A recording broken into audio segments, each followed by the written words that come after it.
Assalamualaikum warahmatullahi wabarakatuh. Selamat pagi, jumpa lagi di channel saya di Ruang Sejarah Hemi. Ya, pagi ini kita akan belajar mengenai apa? Ayo tebak.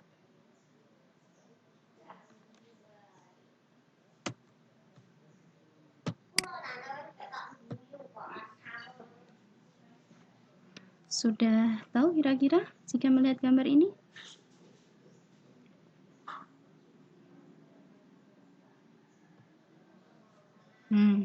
Ya. Pagi hari ini kita akan belajar tentang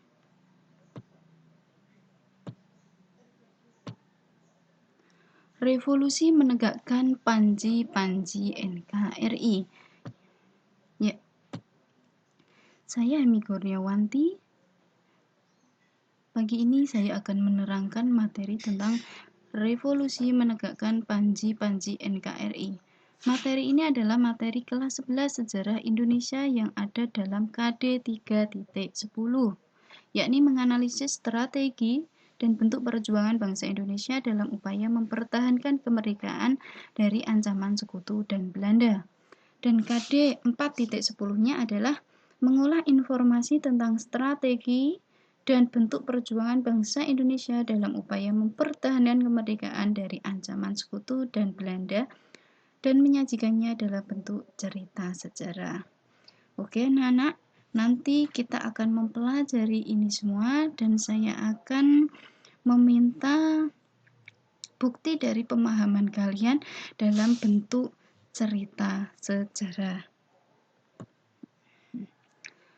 Adapun tujuan pembelajaran kita pada hari ini adalah diharapkan kalian nanti mampu menganalisis perkembangan dan tantangan awal kemerdekaan Indonesia. Yang kedua, diharapkan kalian nanti mampu mengevaluasi perjuangan bangsa Indonesia dalam menegakkan kemerdekaan melalui perang dan diplomasi. Yang ketiga, diharapkan kalian mampu merekonstruksi sejarah perjuangan bangsa Indonesia dalam menegakkan kemerdekaan. Misal, dalam bentuk cerita itu tadi atau dalam bentuk sosiodrama, teater, puisi, atau yang lain. Dan yang terakhir adalah diharapkan kalian dapat mengamalkan nilai-nilai perjuangan para tokoh masa revolusi. Peta konsep pembelajaran kita pada pagi hari ini adalah 1. Mampu menganalisis perkembangan dan tantangan awal kemerdekaan Indonesia. Yang kedua adalah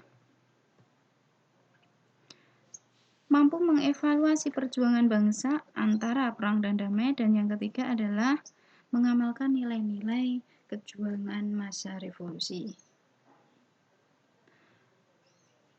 Hari ini kita akan membahas peta konsep yang tema 1. Dan tema 1 ini pun nanti akan kita bagi menjadi beberapa video karena memang kajian kita sangat banyak. Dari tema 1 ini yang akan saya berikan pada materi hari ini adalah subpoin 1 dan subpoin 2. Jadi, saya jelaskan sekali lagi. Pagi ini saya akan menjelaskan subtema 1, akan tetapi hanya subpoin 1 dan subpoin 2. Karena tema 1 ini terbagi menjadi 3 subpoin. Oke, jelas? Kita masuk ke materi. Materi tema 1 ya ini menganalisis perkembangan dan tantangan awal kemerdekaan. Bagaimana kita nanti akan belajar bagaimana toh setelah Indonesia merdeka itu ada apa aja.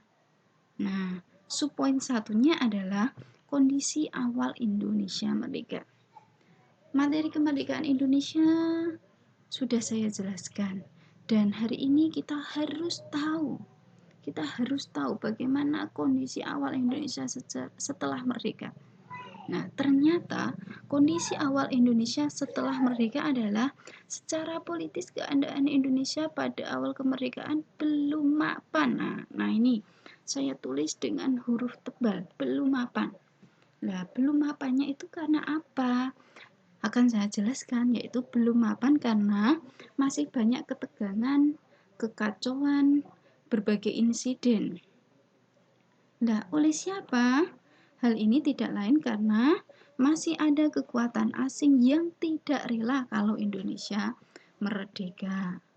Sehingga Indonesia harus bentrok dengan sisa-sisa kekuatan Jepang. Ya, Indonesia memang telah merdeka dari Jepang, akan tetapi tidak semua penduduk Jepang sudah pulang ke negaranya, akan tetapi masih banyak yang berada di Indonesia. Lah, yang berada di Indonesia itulah yang menyebabkan kita harus bentrok dengan mereka. Yang ketiga adalah bangsa Indonesia masih harus berhadapan dengan tentara Inggris dengan nama sekutu dan juga tentara Belanda dengan nama Nica. Nah, kenapa Nica sama sekutu kok bisa kembali ke Indonesia? Gitu. Ya, nanti akan kami jelaskan. Kita pelajari dulu tentang kondisi awal Indonesia setelah mereka. Ternyata kondisi perekonomian negaranya masih sangat memprihatinkan. Bayangkan, negara kita setelah merdeka tahun 1945, tapi ternyata kondisi perekonomiannya masih sangat memprihatinkan. Itu disebabkan karena inflasi yang sangat berat. Kenapa kok bisa terjadi inflasi? Karena peredaran mata uang Jepang yang tidak terkendali. Sementara nilai tukarnya sangat rendah. Sedangkan pemerintah Indonesia sendiri belum memiliki mata uang sendiri pada waktu itu. Dan kas negara kita sedang kosong. Di sisi lain, pada waktu itu di negara kita ada 3 jenis mata uang lain yang beredar, yaitu The Java's Bank, uang pemerintahan Hindia Belanda, dan mata uang Jepang itu. Ya, yang terakhir yang menyebabkan perekonomian Indonesia sangat memprihatinkan adalah adanya blokade yang dilakukan oleh pemerintah Belanda atau nama lainnya adalah Nica.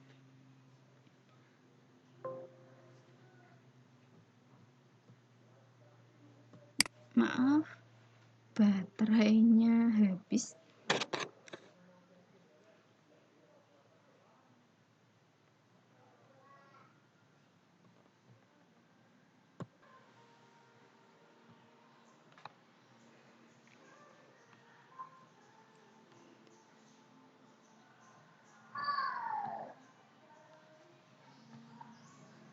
Nah, subpoin 2 yang akan kami jelaskan adalah tentang kedatangan sekutu dan Belanda. Bagaimana sekutu dan Belanda bisa kembali ke negara kita? Padahal Indonesia pada tanggal 17 Agustus 45 sudah merdeka. Ya, yang pertama karena penyerahan Jepang kepada sekutu yang pada tanggal 14 Agustus 45 itu menyebabkan sekutu memiliki anggapan bahwa mereka memiliki hak atas Indonesia. Sehingga karena logika itu Belanda juga dapat kembali berkuasa ke Indonesia. Kenapa? Karena Belanda dan sekutu pada waktu itu adalah rekan yang sangat dekat. Sehingga sekutu masuk ke Indonesia melalui beberapa pintu wilayah yang utama. Di antaranya adalah melalui Jakarta, melalui pintu Semarang, dan melalui pintu Surabaya. Nah, jangan lupa, sekutu masuk ke Indonesia, otomatis Belanda juga masuk ke Indonesia. Akhirnya Belanda dengan Inggris melakukan konferensi yakni di London dan menghasilkan Civil Affairs Agreement yang isinya tentang pengaturan penyerahan kembali Indonesia dari pihak Inggris kepada Belanda, khususnya yang menyangkut daerah Sumatera sebagai daerah yang berada di bawah pengawasan SEAC atau South East Asia Government. Dan di dalam perundingan itu akhirnya dijelaskan langkah-langkah yang harus ditempuh adalah sebagai berikut. Yang pertama, tentara sekutu akan mengadakan operasi militer untuk memulihkan keamanan dan ketertiban. Yang kedua, setelah keadaan normal, pejabat-pejabat nikah akan mengambil alih tanggung jawab koloni itu dari pihak Inggris yang mewakili sekutu. Nah, karena inilah akhirnya pemerintah sekutu menurunkan pasukannya yang bernama AFNI masuk ke Indonesia. Adapun tugas AFNE adalah menerima penyerahan kekuasaan tentara Jepang tanpa syarat. Jadi AFNE masuk ke Indonesia, tugasnya adalah membersihkan tentara-tentara Jepang yang masih banyak berada di Indonesia, kemudian menyerah tanpa syarat kepada sekutu. Yang kedua adalah membebaskan para tawanan perang dan interniran sekutu. Pada waktu Indonesia di bawah Jepang ternyata tidak sedikit menawan para tentara sekutu, dan di sini tugas AFNE adalah membebaskan para tawanan perang tersebut. Yang ketiga adalah melucuti dan mengumpulkan orang-orang Jepang untuk dipulangkan ke negerinya. Yang keempat, menegakkan dan mempertahankan keadaan damai, menciptakan ketertiban dan keamanan untuk kemudian diserahkan kepada pemerintahan sipil. Dan yang terakhir adalah mengumpulkan keterangan tentang penjahat perang untuk kemudian diadili sesuai hukum yang berlaku. Nah, inilah 5 tugas dari AFNE diterjunkan ke Indonesia. Tapi bagaimanakah realitasnya? Namun dalam pernyataan tersebut banyak yang dilanggar. Kedatangan tentara sekutu yang diboncengi Nica ternyata adalah ingin menegakkan kembali kekuatannya di Indonesia. Nah, ini sangat miris sekali. Indonesia, negara kita yang kita cintai, sudah merdeka, akan tetapi masih banyak negara-negara yang masih menginginkan menguasai negara kita. Nah, tak lain dan tak bukan karena kekayaan negara kita yang sangat melimpah. Oleh karena itu, teman-teman, anak-anak sekalian, jangan sampai menyia-nyiakan negara kita ini. Mari kita save negara kita jaga negara kita agar tidak jatuh ke negara tetangga. Oke, subpoin 1 dan subpoin 2 sudah saya jelaskan. Kiranya ada pertanyaan yang belum jelas. Saya kasih bocoran untuk yang selanjutnya. Ini adalah gambaran dari kedatangan tentara AFNE, yaitu pada tanggal 29 September 1945.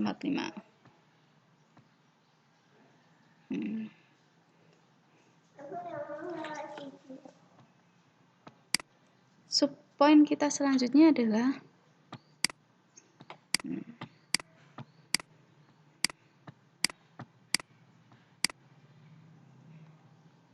yang akan kita pelajari di video selanjutnya. Akan tetapi, kita berhenti dulu di video subpoin 2, yaitu sampai di AFNE. Sampai AFNE, kiranya ada pertanyaan? Saya harap semuanya sudah jelas ya. Ya, kalau belum jelas, boleh komen di kolom komentar, tapi jangan lupa like, subscribe, and comment. Kemudian nanti dari beberapa komentar pertanyaan akan kami bahas di konten Q&A. Masalah tentang revolusi menegakkan panji-panji NKRI tersebut. Nah, sebelum saya akhiri penjelasan saya hari ini, saya memiliki pertanyaan sekaligus kuis untuk teman-teman semua. Kuisnya adalah,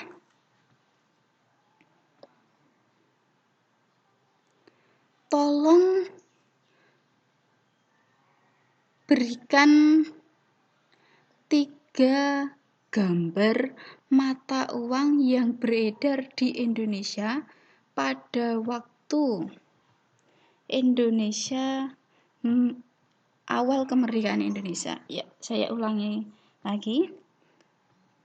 Tolong berikan gambar mata uang yang beredar pada awal Indonesia merdeka. Ya, ini tadi materinya, yaitu The Java Bank, uang pemerintahan Hindia Belanda, dan mata uang Indonesia.